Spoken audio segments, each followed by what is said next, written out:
How is becoming aware of whatever negativity happens in our consciousness actually going to alleviate those negative effects or the suffering associated with negativity that happens in our lives? How does that work?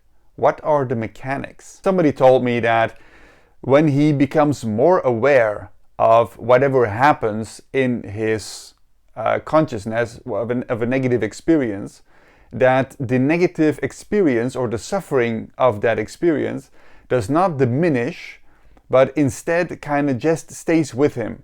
And he sees it as a better option to go and do something else, something that he loves to do, to get his mind off of the negative experience, the negative thing in his consciousness, and then he focuses on other things, and therefore he feels way better. He alleviates his problems. Well, there is something that we need to understand here. There is a very big difference between being aware or increasing your awareness of that which is, being a perception, a feeling, predominantly a feeling. Especially it's a feeling in the body. Whenever you experience something negative, that translates into a feeling in your body, an emotion, right? So being aware of that emotion, that's what we're talking about here. But sometimes people confuse being aware of the emotion that happens in your body with regurgitating or keeping repeating a mental definition or a mental concept over and over in the mind. And they think that that is staying with whatever happens or being aware of whatever happens.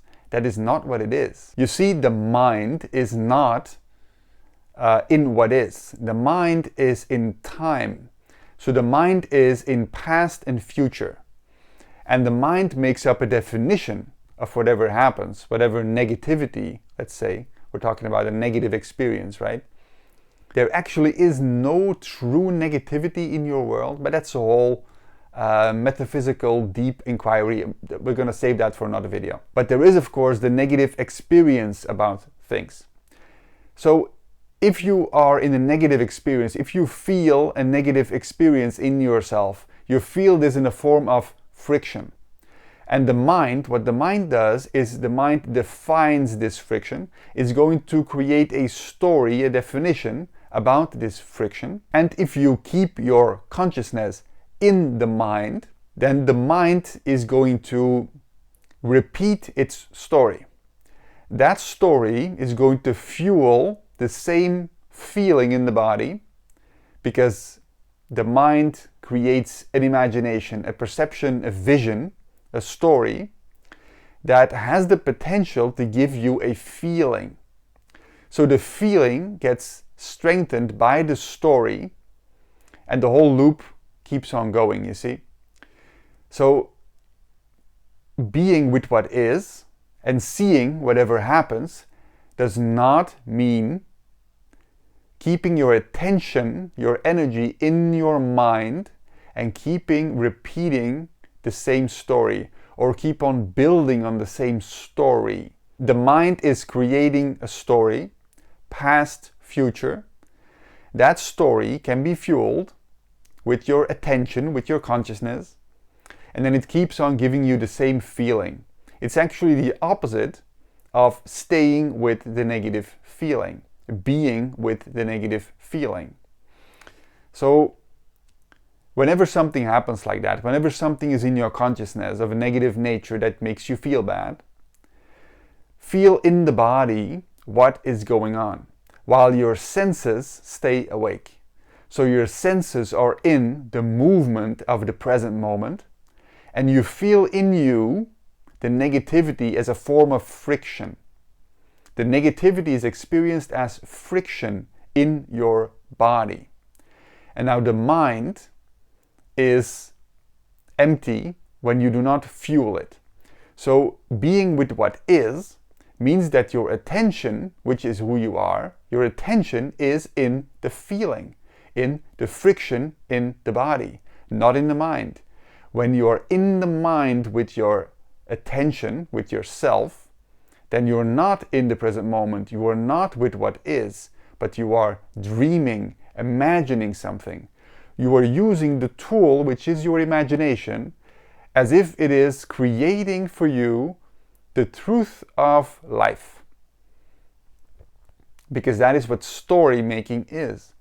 We believe that we know what life is all about. But that knowing is just a story. And whenever you feel bad about something, whenever there's a negative emotion happening, then the mind is very quickly going to make up a story about it. And if you confuse the being with what is, which is a feeling, and having your sense perceptions on, if you confuse that with regurgitating on and on the story about what's going on, then you're not with what is. But then you are creating a story in your mind. And that story is going to fuel the same feeling. So being with what is means being with the feeling of what is. When we're talking about negativity, it's a feeling of friction.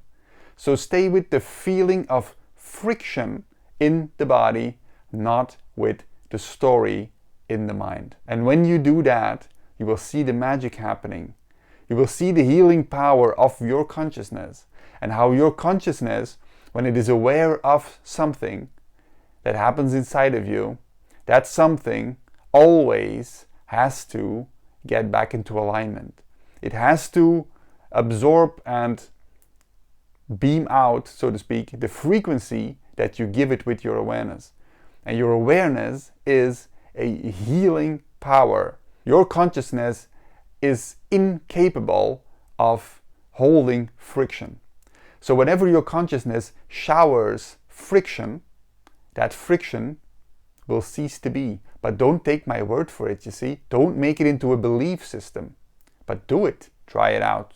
Just start practicing with laying your consciousness on the friction in your body and not on the mind. So kind of retract your consciousness, your awareness, yourself from the mind, from the story, and place it into the somatic experience, the feeling in the body. Place your awareness there, which is what you are. You will see that if you become fully aware of what happens inside of you, of the friction that happens inside of you, then there is no consciousness left, so to speak, for the story in the mind.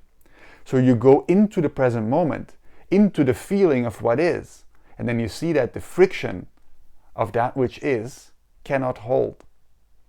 That's when you discover your true power, the power of your consciousness, the power of yourself. Experiment with it. Get the hang of it. That's how you do that. So thank you for watching. See you in the next video.